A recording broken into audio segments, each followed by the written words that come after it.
Hi, my name is Jesse Lamphere, and I'm going to walk you through the operation of the Service Precision Grinding Model 09P Point Splitter. Before we can get started on the machine, first we have to set the drill and the chuck properly for point splitting. As you can see, this drill bit has been set up for sharpening. What we need to do is, instead of having the flutes parallel with the scribed lines, we need to rotate the drill and we need to extend it out a little bit.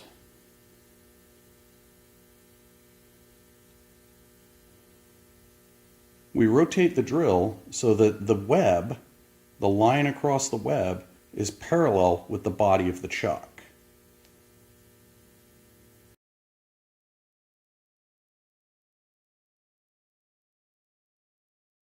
Now that we have the drill properly set in the chuck, we need to make sure that the machine is set up and ready to go.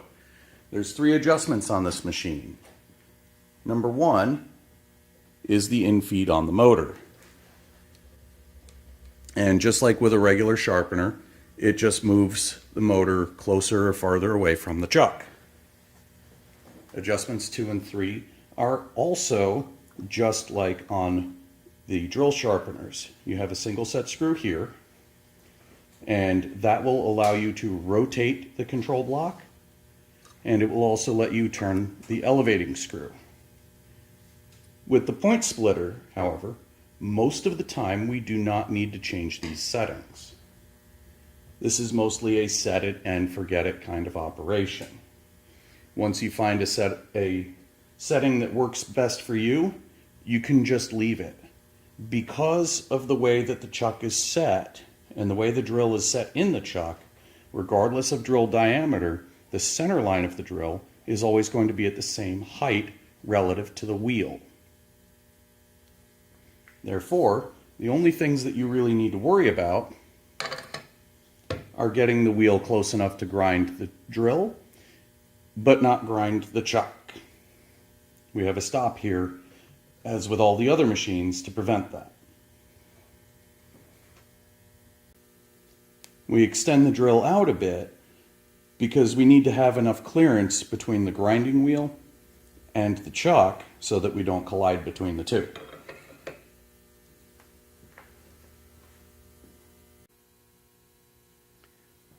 So at this point, we're ready to split the point on this drill. I've got you zoomed in a little bit so you can see a little more clearly. So first we're going to turn on the motor and we're going to start infeeding while sweeping past the wheel to make sure that we don't take any big gouges.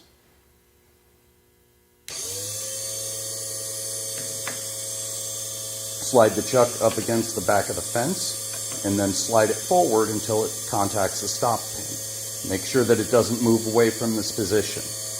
Also watch out that you don't go in front of the stop pin. Ask me how I know.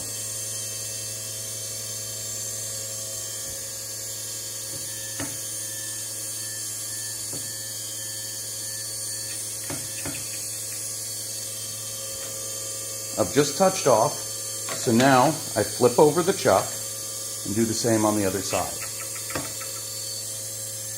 Infeed a bit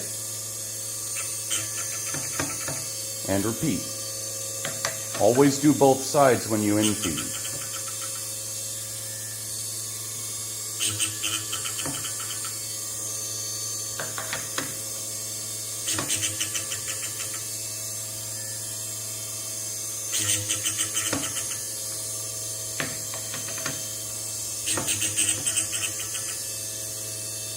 I'd like to point out that this drill was not originally point split. As a result, it's going to take a little bit longer for us to achieve a good split point on this drill. Even though this web isn't very wide, there's a lot of material on the back relief that needs to be ground away.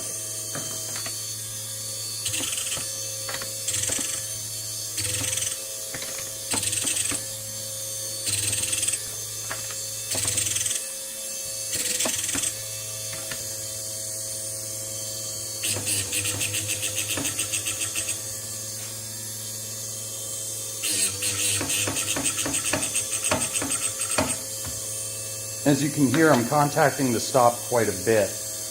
I have the stop set so that I don't hit the chuck, but for this particular drill and this configuration, you can see there's plenty of clearance. I'm going to give myself a little more room.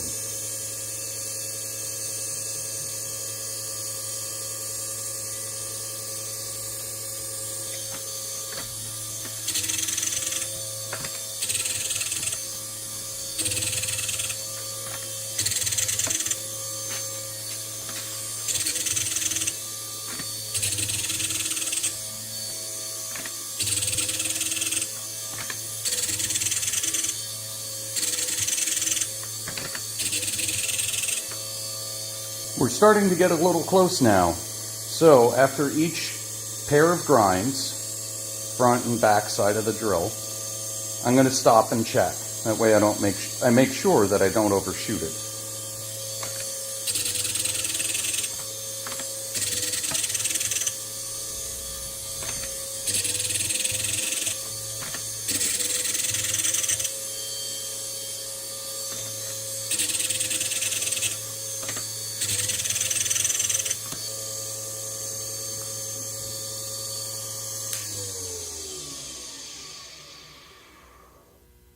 At this point, this drill is almost perfectly split. I don't ever go all the way to the center personally because I think that weakens the center of the drill unnecessarily. Honestly, this drill had such a narrow web that it really didn't need to be split, but it was a good fresh demonstration to show the process. Next, I'm going to select a different drill that's already been split previously to show how much quicker it is just to do a maintenance point splitting.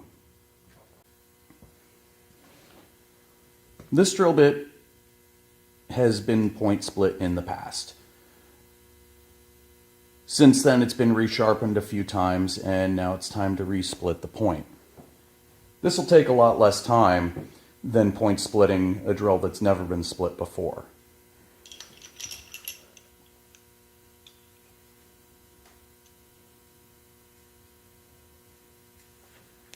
Once again, set the drill in the chuck with the web parallel to the body of the chuck. I've moved the camera around so you can see a different angle of the process. As I mentioned earlier, the drill bit's already set in the chuck. Now all we have to do is get the wheel moved to the correct position and get grinding.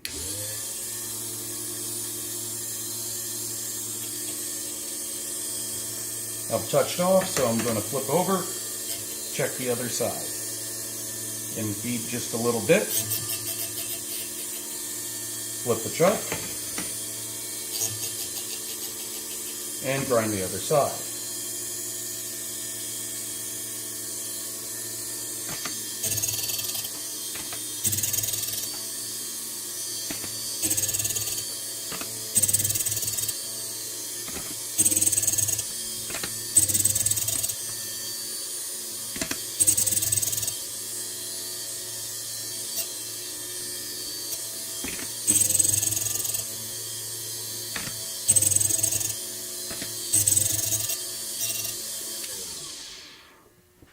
As you can see, we're finished. It's a simple, straightforward process. The machine does one thing, and it does it well. Thanks for your time.